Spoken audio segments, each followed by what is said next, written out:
इस वक्त मैं जिस घर में मौजूद हूँ ये बल्कीस बीबी का है, जो कि रेंट पे यहाँ पे रहती हैं, अपने बच्चों के हमरा मजदूरी करती हैं और बच्चों का पेट पालती हैं। इनके घर पर दिन दिहाड़े पुलिस ने छापा मारा और इनका घर का तमाम सामान उलट पुलट कर रख दिया गया। इल्ज़ाम ये है कि इन्होंने एक रिक्शा जो है वो चोरी किया है। वो रिक्शा ड्राइवर पुलिस को लेकर यहाँ पर पहुँचा और इनके घर को उखाड़ पिछाड़ की और उसके साथ साथ चादर और चार दीवारी का जो तकद्दुस है उसे भी पामाल किया गया। 10वीं वाले रात ਨੂੰ ਅਸਾਂ ਰਕਸ਼ਾ ਕੀਤਾ ਹੈ ਤੇ ਅਸੀਂ ਕਰਕੇ ਗਏ ਆ ਗਾਮੇਸ਼ਾ। ਉਹਦੇ ਨਾਲ ਅਸਾਂ ਉਹਨੂੰ ਆਖਿਆ ਕਿ ਸਾਨੂੰ ਲੈ ਵੀ ਆਵਣੇ। ਅਸੀਂ ਤਾਂ ਉਹਦੇ ਕੋਲ ਰਕਸ਼ਾ ਛੋੜ ਕੇ ਤੇ ਦਰਬਾਰ ਵਿੱਚ ਗਏ ਆ। ਦੂਸਰੇ ਦਿਨ ਸਾਡੇ ਘਰ ਆ ਨਿਕਲਿਆ ਪੁਲਿਸ ਲੈ ਕੇ ਅਕੇ ਮੇਰਾ ਇਹਨਾਂ ਰਕਸ਼ਾ ਚੋਰੀ ਕੀਤਾ। ਤੁਸੀਂ ਦੱਸੋ ਕਿ ਅੱਜ ਉਹਦਾ 10ਵੀਂ ਵਾਲੀ ਰਾਤੀ ਰਕਸ਼ਾ ਚੋਰੀ ਹੋਇਆ ਹੈ ਤੇ ਅੱਜ ਉਹ ਪੁਲਿਸ ਲੈ ਕੇ ਸਾਡੇ ਵੱਲ किस तरह आ सकता है। आप पे इल्ज़ाम लगाया कि रिक्शा चोरी किया और ये घर का सामान उलट पुलट के रख दिया है कि यहाँ रिक्शा रखा हुआ है। सीधे अंदर लगे आए हैं और मैं उधर सोई हुई थी ज़मीन पे, तो इधर वो मेहमान बैठा था, इधर मेरे बेटी इधर सोई हुई थी। उसको आज 10वां दिन हो गया परेशान हुए नू। ते वो मौलूद बच्चा है उसका। हाँ सीधे लगे अंदर आके तलाशियाँ लैन लग पैन। इतनी के ना पिछू रिक्शे वाला आ गया। इतनी बदतमीजी उन्हें की है, इतनी बदतमीजी की है कि मेरी बेटी को सिर्फ ये पूछ रही कि हमारा जुर्म क्या है, तो उसके मुंह पर थप्पड़ मार दिया और उसकी कमीज़ इधर से खींच के ना तो करदा पीछे हो जा। पुलिस वाले ने की काम है अंदर वड़ना, आके औरत नाल बदतमीजी करनी, औरत नूं थप्पड़ मारना। बेगुनाह मेहमान बेचारा ही उन्होंने लै गए ते इन्हें की समझ होया है यार, गरीब नाल इस तरह कर दे। अस्सलाम वालेकुम जी, न्यू डिजिटल के साथ मैं हूँ रूबा अरूज। नाज़रीन, पुलिस जो कि शहरियों की मुहाफ़िज़ होती है, उनकी बर्बरियत का एक और केस हमें रिपोर्ट हुआ है। इस वक्त मैं जिस घर में मौजूद हूँ ये बल्कीस बीबी का है, जो कि रेंट पे यहाँ पे रहती हैं, अपने बच्चों के हमरा मजदूरी करती हैं और बच्चों का पेट पालती हैं।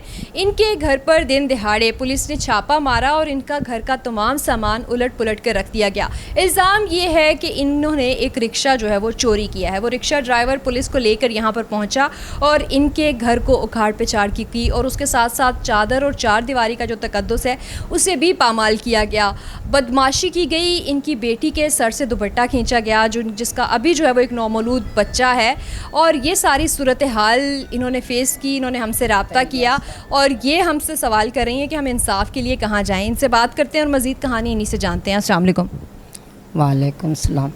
हुआ क्या था? आज ही छापा पड़ा है आपके घर पे? हाँ, आज 10वीं वाले रात ਨੂੰ ਅਸਾਂ ਰਕਸ਼ਾ ਕੀਤਾ ਹੈ ਤੇ ਅਸੀਂ ਕਰਕੇ ਗਏ ਆ ਗਾਮੇਸ਼ਾ। ਉਹਦੇ ਨਾਲ ਅਸਾਂ ਉਹਨੂੰ ਆਖਿਆ ਕਿ ਸਾਨੂੰ ਲੈ ਵੀ ਆਵਣੇ ਤੇ ਅਸੀਂ ਉੱਥੇ ਪਹੁੰਚੇ ਆ ਨਾ ਤੇ ਉਹ ਕਹਿੰਦਾ ਕਿ ਮੈਂ ਅੱਗੇ ਨਹੀਂ ਜਾਣਾ, ਮੈਂ ਰਿਕਸ਼ੇ ਦੇ ਵਿੱਚ ਸੋ ਰਹਾ। ਅੱਛਾ, ਅਸੀਂ ਤਾਂ ਦਰਬਾਰ ਦੇ ਵਿੱਚ ਚਲੇ ਗਏ ਆ। ਉਹ ਆਪਣੇ ਰਿਕਸ਼ੇ ਦੇ ਵਿੱਚ ਸੋ ਰਹਾ ਹੈ ਜੀ, ਉਹਨੂੰ ਪਤਾ। ਅਸੀਂ ਤਾਂ ਉਹਦੇ ਕੋਲ ਰਕਸ਼ਾ ਛੋੜ ਕੇ ਤੇ ਦਰਬਾਰ ਵਿੱਚ ਗਏ ਆ ਤੇ ਉਹ ਸੁੱਤਾ ਹੋਇਆ ਰਿਕਸ਼ੇ ਦੇ ਵਿੱਚ। ਤੇ ਅੱਗੂ ਨਾ ਦੂਸਰੇ ਦਿਨ ਸਾਡੇ ਘਰ ਆ ਨਿਕਲਿਆ ਪੁਲਿਸ ਲੈ ਕੇ ਅਕੇ ਮੇਰਾ ਇਹਨਾਂ ਰਕਸ਼ਾ ਚੋਰੀ ਕੀਤਾ है। और ये सारा सामान जो उल्टा पुल्टा ये पुलिस ने उल्टाया? हाँ, ये उन्होंने उल्टाया है। काफ़ी सामान भी उल्टाया और एक मेहमान आया हुआ है बेचारा, उसको भी साथ ले गए। उसके 2 मोबाइल थे तो उसके पैसे थे, या जो इनके चाचू है बेचारा वो मज़दूरी का काम करता है, वो गांव जा रहा था कि तो उसने किसी के पास पैसे थे उधारे ले, वो भी ले उन्होंने निकाल लिए। बटुआ भी तो उनको मारा भी है और उनके मुंह में खून आ रहा था। तो इसलिए ना ਤੁਸੀਂ ਦੱਸੋ ਕਿ ਅੱਜ ਉਹਦਾ 10ਵੀਂ ਵਾਲੀ ਰਾਤੀ ਰਕਸ਼ਾ ਚੋਰੀ ਹੋਇਆ ਹੈ ਤੇ ਅੱਜ ਉਹ ਪੁਲਿਸ ਲੈ ਕੇ ਸਾਡੇ ਵੱਲ किस तरह आ सकता है। ਤੇ ਉਹਦੇ ਕੋਲ ਤਸੱਲੀ ਕੀ ਹੈ ਕਿ ਅਸਾਂ ਰਕਸ਼ਾ ਲੈ ਆਂਦਾ ਹੈ। ਅਸੀਂ ਤਾਂ ਉਹਨੂੰ ਛੋੜ ਕੇ ਜਾ ਰਹੇ ਹਾਂ ਨਾ। ਅਸਾਂ ਉਹਨੂੰ ਦੱਸਿਆ ਵੀ ਅਸੀਂ ਸਵੇਰ ਅਜ਼ਾਨ ਸੁਣ ਕੇ ਬਾਹਰ ਨਿਕਲਣਾ। अच्छा, आप पे इल्ज़ाम लगाया कि रिक्शा चोरी किया और ये घर का सामान उलट पुलट के रख दिया है कि यहाँ रिक्शा रखा हुआ है। सीधे अंदर लगे आए हैं और मैं उधर सोई हुई थी ज़मीन पे, तो इधर वो मेहमान बैठा था, इधर मेरे बेटी इधर सोई हुई थी। उसको आज 10वां दिन हो गया परेशान हुए नू। तो वो मौलूद बच्चा है उसका। हाँ, जी वो चिल्ड्रन में अस्पताल आई 2 दिन ਦਾ ਉਦੋਂ ਆਇਆ ਨਾ 10ਵੀਂ ਵਾਲੇ ਦਿਨ ਤੇ ਉਹਦੀ ਤਬੀਅਤ ਖਰਾਬ ਹੋ ਗਈ ਤੇ ਉਹ ਨਾ ਅੱਜ ਚਿਲਡਰਨ ਲੈ ਕੇ ਗਏ ਨਾ ਉਦੋਂ ਲੈ ਕੇ ਆ ਕੇ ਬੈਠੇ ਹੀ ਹੈ ਨਾ ਹੁਣ ਤੇ ਯਕਦਮ ਨਾ ਉਹਨਾਂ ਨਹੀਂ ਪੁੱਛਿਆ ਨਾ ਨਹੀਂ ਗੱਲ ਕੀਤੀ ਕਿ ਕੀ ਹੈ ਰੋਲਾ ਜਾਂ ਨਹੀਂ ਸਿੱਧੇ ਲੱਗਿਆ ਅੰਦਰ ਅੰਦਰ ਆ ਕੇ ਤਲਾਸ਼ੀਆਂ ਲੈਣ ਲੱਗ ਪੈਣ ਤਲਾਸ਼ੀਆਂ ਲੈ ਕੇ ਤੇ ਕਰਦੇ ਨੇ ਕਿਤੇ ਨੇ ਦੂਸਰੇ ਅਸੀਂ ਆਖਿਆ ਮੇਰੀ ਬੱਚੀ ਆਖਿਆ ਵੀ ਗੱਲ ਕੀ ਹੈ ਕੋਈ ਗੱਲ ਤਾਂ ਦੱਸੋ ਤੇ ਇਤਨ ਕਿ ਨਾ ਪਿੱਛੋਂ ਰਿਕਸ਼ੇ ਵਾਲਾ ਆ ਗਿਆ ਉਹਨਾਂ ਦੇ ਨਾਲ अच्छा वही रिक्शे वाला जिसके साथ आप लोग गए थे। वही जिसके साथ हम गए थे। अच्छा ये बताएं कि अभी कौन कौन पुलिस के पास है? अभी अभी एक मेरा देर है और मेरा जवाई है और जो मेहमान आया होता पता करें भी परेशान का बच्ची के उस वो बेचारा उसको थप्पड़ इतना ज़ोर का मारा कि उनके मुँह च खून आवन लग पिया। अच्छा बाहर का कोई बंदा आया हुआ था आपके दामाद का दोस्त? हाँ जी वो बच्ची के तौर बच्चे का पता करने आया था भी हॉस्पिटल में नहीं गया मैं तो इधर घर से पता कर लेता हूँ। अच्छा ये बताएं कि आप लोगों की किसी से कोई दुश्मनी है? ये रिक्शा वाले को पहले भी जानते थे आप? नहीं नहीं हम नहीं जानते ना हमारी दुश्मनी है। वो उधर मेरा उस यतीम है बेटा वो ना पंचर वाली दुकान पे होता है तो अक्सर ना उनकी दुकान तो पंचर पुंचर लवा जाते नू। अच्छा यानी ये जानने वाला था कि उसके साथ सफ़र कर लेते थे आते जाते थे? जी हाँ पहले साढ़े नाल बीबियां पाकां ते भी गया है तो वो साढ़े नाले वो मेरा जड़ा ना मुंडा नाल ही रहा है तो उदा ना सी उस वेले सलाम करके ते नाल ही इंदे आ गया तो उस राती साढ़े नाल मुकाया 1000 रुपया 500 आवन दा ते 500 जावन दा 500 साढ़े को लैके ते रिक्शे दे विच उस आख्या मैं सो रहा हूँ और गायब हो गया। सुबह उठ के आप आए तो असी आए हैं तो ना रक्षा आई तो ना वो आई असी फिर होर रिक्शा करके तो बच्चों बड़ा जलील होके लैके इत्थे आ गए। असी तो घर आ गए दूसरे दिन आया है कि मेरा रक्षा तुसा लैंदा है पुलिस लैके आ गया। असा आख्या भी केड़ा रक्षा आखे जेड़ा जेड़ा तुसी रक्षा ले गया है ना उत्थे मेरा रक्षा कोई नहीं खड़ा तुसी लै गए। अच्छा इल्ज़ाम लगा दिया और आके डायरेक्ट घर पे छापा छापा। फिर पुलिस सीधा अंदर लगी आई इतनी बदतमीजी उन्होंने की है इतनी बदतमीजी की है कि भी मेरी बेटी को सिर्फ ये पूछ रही कि हमारा जुर्म क्या है तो उसके मुंह पर थप्पड़ मार दिया और उसकी कमीज़ इधर से खींच के ना तो करदा पीछे हो जा मेरे। और उनके साथ लेडीज़ पुलिस थी? हाँ नहीं तीन थी? नहीं लेडीज़ सब मर्द थे सब मर्द थे 3 बंदे अंदर आए हैं और दूसरे बाहर खड़े थे डाले। आपने कहीं जाके अपनी रिपोर्ट कराई है? थाना कौन सा लगता है? ये मैकडॉनल्ड्स वाला गालिब मार्केट। हाँ आपने किसी से जाके किसी बड़े पुलिस ऑफिसर से बात नहीं की? बेटा बात ये है कि हम पुलिस वाले से कि हम गरीब बंदे हैं किसी को जाने तो हम किसी के पास जाए ना हैं।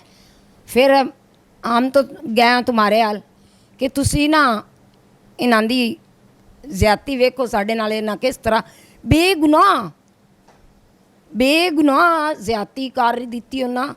पुलिस वालियां दा की काम है अंदर वड़ना आके औरत नाल बदतमीजी करनी औरत नूं थप्पड़ मारना बेगुनाह मेहमान बेचारा ही उन्होंने लै गए हुण ये बेचारा इन्हां दा अब्बू मजदूरी करदा है वो किधरों पैसे लैके आया है भी मैं अपने बच्चों पिंड लै जाना। अच्छा अब अपील कर दें आप क्या चाह रहे हैं? हम ये चाह रहे हैं कि पुलिस वालों से पूछें कि उन्होंने क्यों बदतमीजी की है।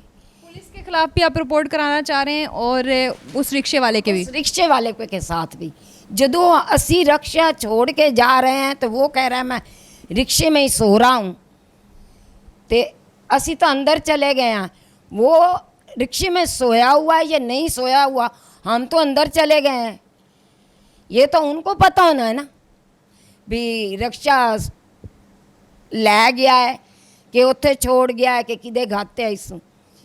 हाँ इस गल का सानू तो नहीं ना पता।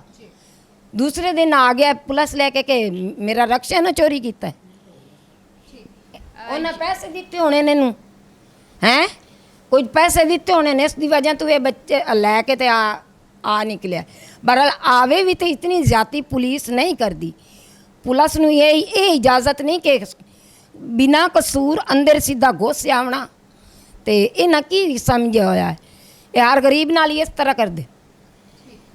हमारे साथ बल्कीस बीबी मौजूद थी। मेरा बेटा मेरा मियाँ फौत होया है, तो मेरे छोटे छोटे बच्चे हैं नो, ते दो मेरियां बेटियां वड्डियां नो, वो विआही होईयां नो।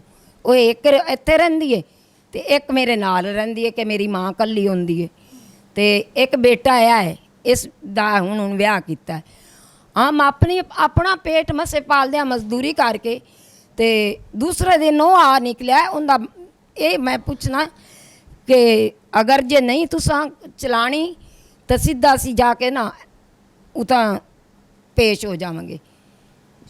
हाँ जी, ये बल्कीस बीबी हमारे साथ मौजूद थी और यकीनन इनके साथ बहुत ज़्यादती हुई है। घर में पूरे चादर चार दीवारी का तकद्दुस पामाल किया गया है, इनकी बेटी पे हाथ डाला गया है और पुलिस की जानिब से जिनका काम जो है वो मुहाफ़िज़ बन के रहना है, यकीनन इनका जो केस है वो बहुत स्ट्रॉन्ग भी है। और साथ साथ कि सिर्फ चोरी के इल्ज़ाम में, अगर चोरी की भी है तो इल्ज़ाम में आप चादर चार दीवारी का तकद्दुस पामाल नहीं कर सकते, ख़वातीन को इन्वॉल्व नहीं कर सकते, बच्चों को इन्वॉल्व नहीं कर सकते। इनके घर की हालत हमने आपको दिखाई है जो कि बुरी तरह से उजाड़ के रख दिया गया है। हर चीज़ जो है वो उठाकर फेंकी गई है और ऐसा लग रहा है कि ये चादर जो चादरों के अंदर, घर में जो है वो बिस्तरों के अंदर, बर्तनों के अंदर जो है वो शायद रिक्शा तलाश करने की कोशिश कर रहे थे। बहुत ही शर्मनाक ये पुलिस का रोल है और स्ट्रॉन्गली हम इसकी मजम्मत भी करते हैं और ये मुतालबा करते हैं आला ओहदेदारान से पुलिस के कि इस तरह के ऑफिसर्स, इस तरह के जो सिपाही हैं उनके खिलाफ कड़ी से कड़ी जो है वो कार्रवाई होनी चाहिए।